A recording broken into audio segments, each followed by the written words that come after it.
And we begin tonight with the search for answers in the Gabby Petito mystery. We are learning tonight the autopsy on Brian Laundrie's remains failed to reveal a cause or manner of death. So what does this mean? News 12's Kevin Vesey joins us from Gabby's hometown of Blue Point to explain all of it tonight. Kevin. And Rich, experts say this means investigators have hit yet another roadblock in this case, with the ultimate goal, of course, of figuring out what exactly happened to Gabby. But there are still some clues that forensic scientists can use to try to piece this puzzle together.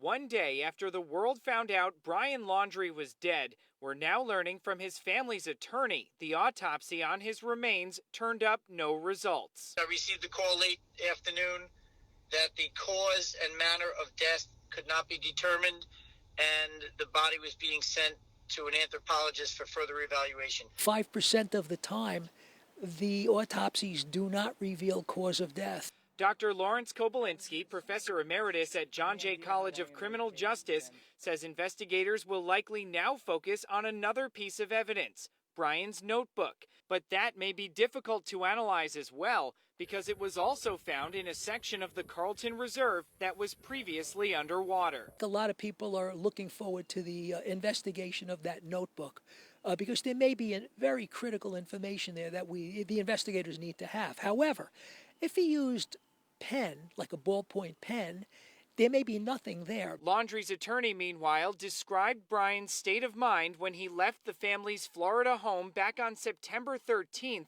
headed to the nature reserve. Brian left. He was very upset.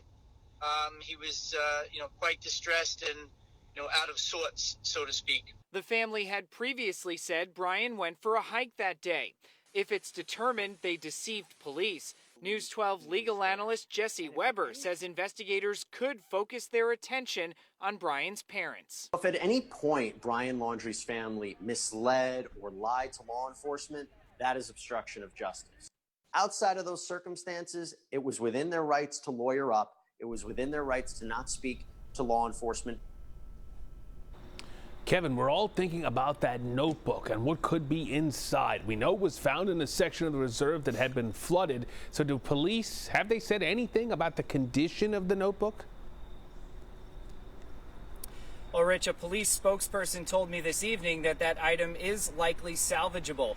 Meanwhile, our forensics expert says the anthropologist could still figure out a cause of death by looking at Brian's skeletal remains. However, it's also possible that a cause of death may never be found.